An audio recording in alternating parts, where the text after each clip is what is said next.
You want me to make can I make the point? You just said, yeah, you buried yourself. Let me just make the point before you say and embarrass yourself live. Have you noticed how Muslims tend to react defensively when inconsistencies in the Quran, such as the issue of child marriage, are brought up? Even though the Quran doesn't explicitly condemn child marriage, opposing it while identifying as a Muslim can make it more awkward. The fact that Muslims can't categorically state that the Quran opposes this practice is even more challenging. To further complicate this, how is Allah, a God who knows all, comfortable with this practice among Muslims over several centuries? Countless Muslims have challenged Shamoun in response to these inconsistencies. He brings a very high level of truth when responding to them, ensuring that his response is consistent with what the Quran says compared to what Muslims have gotten used to interpreting. The practice of child marriage remains prevalent in many Muslim societies, with roots tracing back to the time of Muhammad, who married Aisha when she was young. However, Muslims who support child marriage never fail to mention that marrying at such a young age was normal and not unusual back then. Nevertheless, when discussion about raising the minimum age for Muslim girls to get married is brought up, this sparks controversy across various sects. This is primarily because the Quran does not explicitly condemn child marriage, therefore leaving room for interpretation. In a debate on this topic with a Muslim, Shamoun decides to question how Allah, being all-knowing, and the Quran, which is meant to give eternal guidance, could not see the wrong in child marriage and fail to condemn it. He found it difficult to reconcile how this remains a controversial issue, mainly since it is recorded in the hadith that when Ali's daughter Kulthum was proposed to, he rejected the proposal, stating his daughter was still too young, yet she was older than Aisha at this point. How old is your daughter? God bless her, preserve her. She's no. Okay, I have a Sunni Muslim. He wants to arrange marriage with your daughter. He's around 50 years old. He wants to now write a contract with you that your daughter will be my wife, and when she's 9, I'm going to marry her and consummate the marriage. Yes or no? 2024, no. But hold on, your prophet is a role model and the Sharia is for all time. Are you saying that's outdated? Because it's research.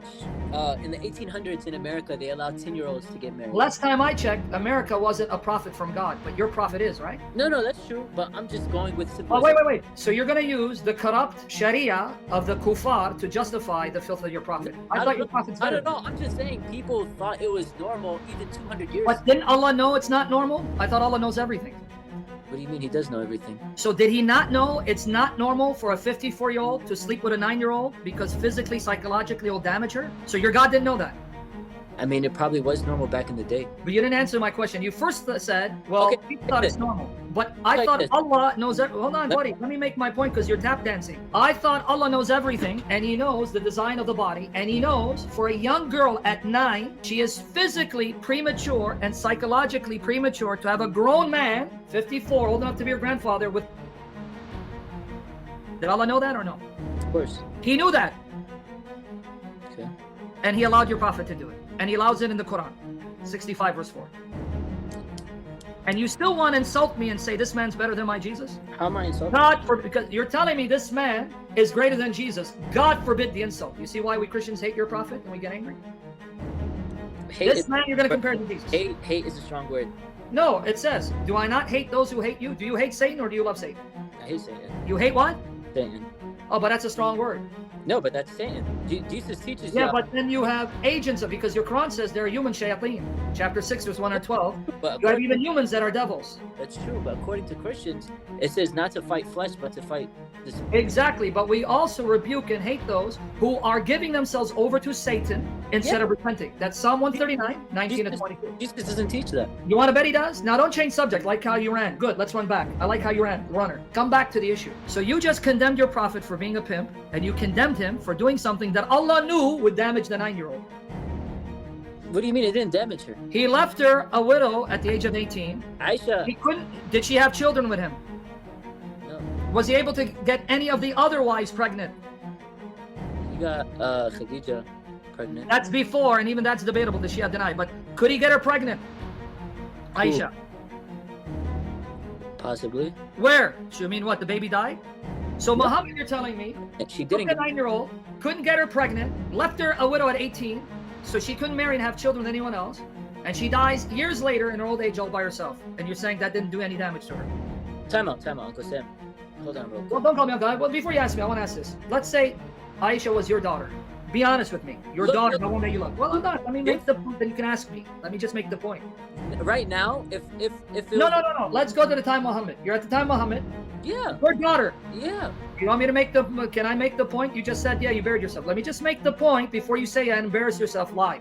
You're living at the time Muhammad. Your beautiful little angel, that little angel, whether it's Muhammad or Abu Bakr, they want to now marry her when she's 9. When she's 9, and they're in their 40s and 50s. They marry her. They die, leaving her a widow. In the case of Muhammad, let's take Muhammad. He then leaves your daughter a widow at 18. She can never marry. I want you to say I'd be okay with it. During the debate, Sam highlights a troubling inconsistency, stating that if Allah is genuinely all-knowing, then he would have been aware that practices such as child marriage would be considered condemnable in today's world. This raises questions about why Allah, knowing the future moral standards, did not see anything wrong with these practices back in the 7th century. Two things. No, say I'll be okay with it. You said yes. Two things. One. We're actually encouraged to marry widows in Islam. That's not what I asked you. See, you're I'm just saying. no one could marry Muhammad's wives. The reason why Aisha didn't get married was No, the Quran says you can't marry Muhammad's wives. That's in the Quran. it's out of respect. It's not. No, it's because Muhammad said they're your mothers. In his world, they're your mothers. So he made up this rule so you don't touch them. So don't change the subject, my friend. Get to the point. If your prophet married your 9-year-old at that time, you're living at that time, and he left her a widow at 18, no children, to die a widow, no children, I want you to say, I'm okay with my prophet doing that to my daughter. I want it recorded. He said, I want to record it. Look, Because it is recorded. I want to hear it. I want people to see what Islam does. Say cannot it. that question. You You can't. can't even answer. Yeah. You Because can't. your heart is convicting you. That's a spirit Like conviction. every man will say no. You know. Say it again. Every man will say what? No. This day and age. This day and No, age. okay. Well, I'm gonna repeat it a third time. Let me continue. At the Muhammad time of your was not prophet.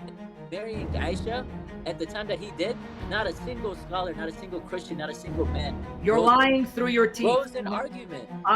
You're lying through your teeth because I have hadiths where when Umar ibn al-Khattab wanted to marry Kulthum, she was around 10 and 11, the daughter of Ali, Ali said, she's too young for you. Stop lying to me, man. I know your tradition. But before you run there, you at least honestly said, no man would want that, especially today. Forget today. Let's go back to the time of your prophet. You're there, 7th century. You cannot, with the wisdom and knowledge that we have now, you cannot say. So guys, he just showed you Put yourself. modern technology. Hold on, let me repeat what you said. Did you hear what he said? He just said, with our knowledge today, we just proved Allah is an ignoramus. He's really Satan because if Allah knew everything, he would know that technology would catch up to the Quran and showing how evil this is. So thank you for destroying the Quran. I'm saying a long time ago, girls got married at 10 and 11. And did Allah know that would be bad back then? It's not bad. We're the people. Oh, it's okay, we're it's the good. Humans. Time out. We're the humans that made it bad. But did Allah know it's bad and could he have stopped it like he stopped adoption? It's not bad. A girl getting married when she hits maturity is not bad. Your hadith says she wasn't mature. She was still playing with dolls because she hadn't reached puberty. Look, yeah. Please stop lying. Look, uncle. Yes. Look. Right So now. no, wait. I'm going to throw you out if you don't listen. Listen, because now you're running. Did Allah know that a 54-year-old with a 9-year-old would be bad for her because later on, modern technology would confirm? Did he know that, yes or no? Did he know it was bad? It's not bad. It's not bad, it's okay. So you'd be okay for a 54-year-old to mount your daughter and have... Look, man. I told you, this day and age, you can't ask that question. No, I'm going to block you because you keep repeating this. I didn't say this That's age. the truth, Sam. So you want me to get you out of here because you're wasting my time? How am I wasting your time? Because you keep saying this day and age, and I asked the question, I'm going to ask it the 5th time. Did Allah know back then that Of course. today... Can I finish the point? Today, in the 21st century, science would confirm this is not healthy or good for a 9-year-old. Did he know that back then? Yes or no? Did he know it? Yeah. Yes, he did. Okay. So did Allah abolish adoption, which is good? Did he stop adoption? Yeah. So now notice, listen to yourselves. It's recorded. Go back and listen. So I want everyone here. Allah stopped adoption, which is good, in the 7th century. And Allah knew that today science, 21st century, would show it is not healthy good for a 54-year-old to a 9-year-old, but that he didn't stop, he allowed it. And you don't see the problem. Poor you, man. Hold on, bro. Hold on. Poor you. I feel bad for you. That's what I thought. But even that's what I thought. Like I said, back in the day, girls got married at a very young age. Okay, let's go to something else because you just refuted that very point. Did Allah know?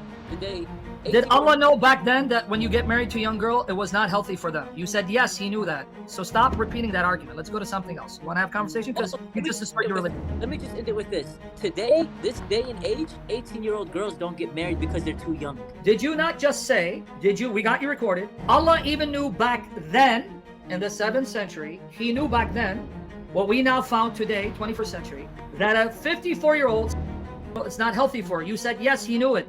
That means if Allah really cared for children, he would say to the people, the hell with you and your practice. Don't do that, like he stopped adoption. Why did he stop adoption when it was good, but he didn't stop this when this was evil? Can you answer that question? Why did he stop adoption? He canceled adoption, which is humane, but he didn't stop this practice, which you even admit harms a young girl. Why? Why stop a good practice, but not stop this evil practice? Because, for one, adoption leads to other things. That's why they stopped it. What other question do you have? I don't want you to embarrass yourself. It's okay. You already did damage. So what's the next question you have? Go ahead, Spirit. When you go back and listen to yourself, the Spirit will convict you. You'll see. You're going to say, wow. When we're done, go back, listen to this. By yourself, close the door, listen. You're going to see how embarrassing this religion is. Sam's argument in this debate hinges on the premise of Allah's omniscience. Since Allah is all-knowing, he argues, he would have been aware that in the 21st century, child marriage would be considered morally reprehensible.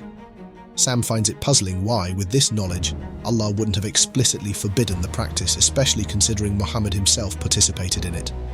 He challenges the argument that it was simply the cultural norm back then.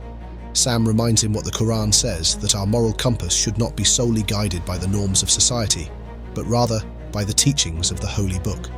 Therefore, he finds it difficult to understand how, when Kulthum, the daughter of Ali, was proposed to, Ali considered her too young for marriage, yet many Muslims do not see any issue with Muhammad's actions. Given all this evidence, it begs the question of whether Allah truly cares about children. Remember to subscribe to our channel if you find this content valuable. We'll see you in the next one.